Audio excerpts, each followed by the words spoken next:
But there's so many wonderful people out there, and there's so many awful people out there, and there's signs frequently like flags, particularly over the awful people, and generally speaking, those people are to be avoided.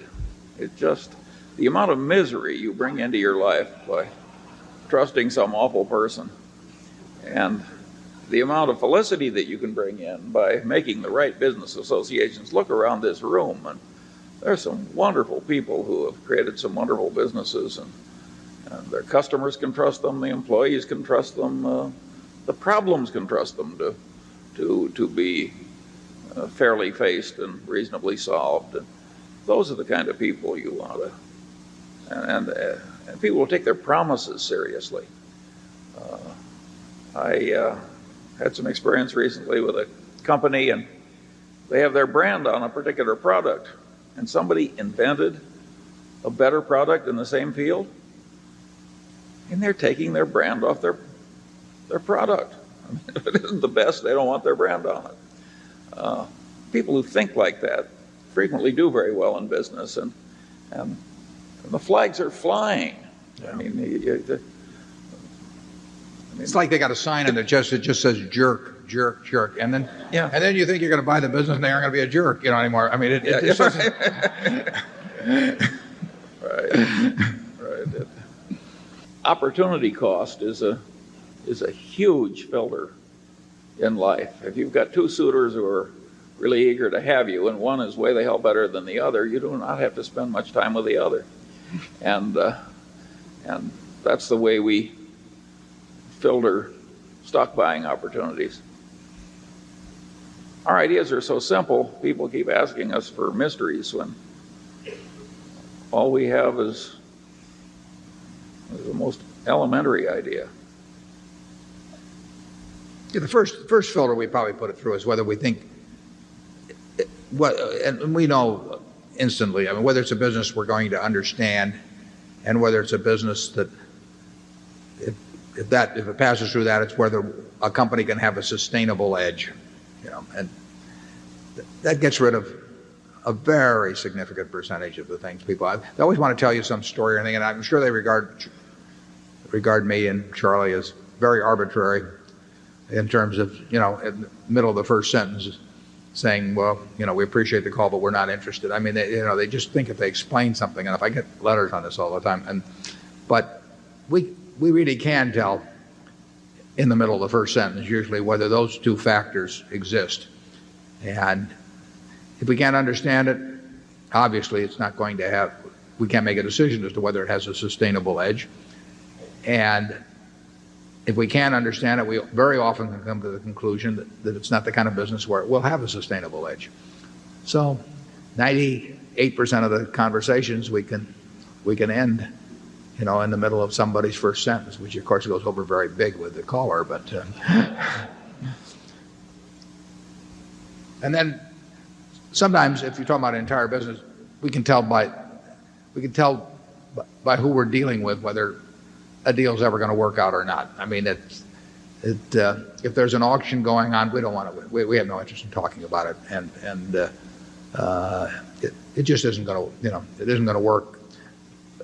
If someone is interested in essentially doing that with their business, they're going to sit down and want to renegotiate everything with us all over again after the deal is done, and we're going to have to buy the business 2 or 3 times before we get through.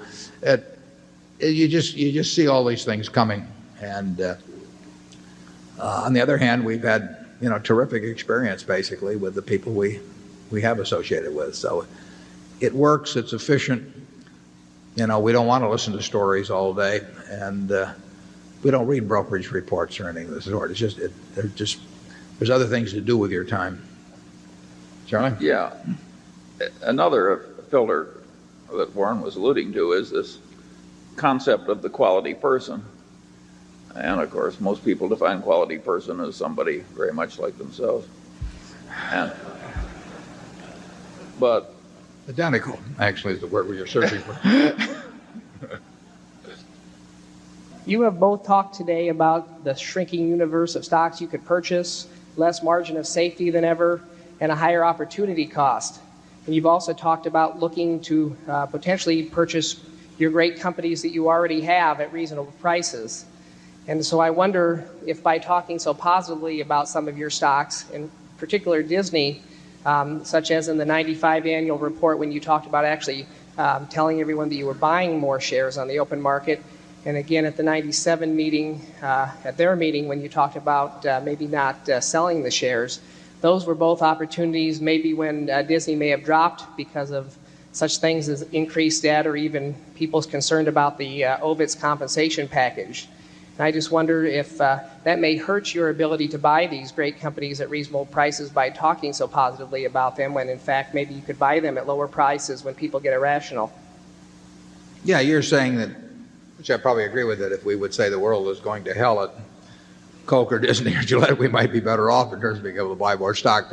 But, you know, I got asked a question at Disney and I answered it, and that's my general approach, that I think it's usually a bad mistake to sell your interest in wonderful businesses. I don't think people find them that often, and I think they get hung up if they've sold them at X that they want to buy them back at 90% of X or 85% of X, so they'll never go back in at 105% of X. So I think on balance, if you are in a business that you understand and you think it's a really outstanding business, that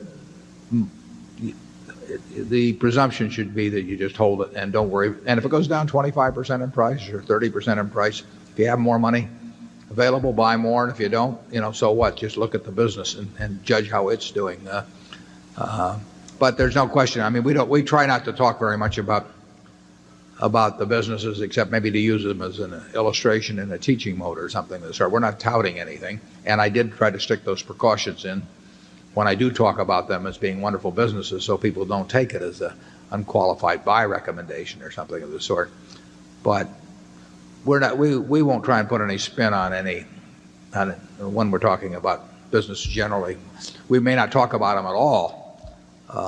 You know, if we're buying something, we might be, that particularly if no one knows that we've been in that stock at all, we might be somewhat quiet about the fact. But we don't want to talk down something in order to buy it. Charlie? Jerry Newman, as I understand it, didn't like Ben Graham giving all these courses explaining what Newman and Graham were doing. But Graham's attitude was that he was a professor first, and if he made just slightly less money by being very accurate in what he taught, why, so be it. And I think it's fair to say that Warren has assimilated a bit of that ethos. And I think it's all to the good. And if it costs us a tiny little bit of money from time to time, there are probably compensating benefits. And if there aren't, it's probably the right way to behave anyway. Charlie, if you were in a less charitable mood, I point out I didn't behave that way till I got rich.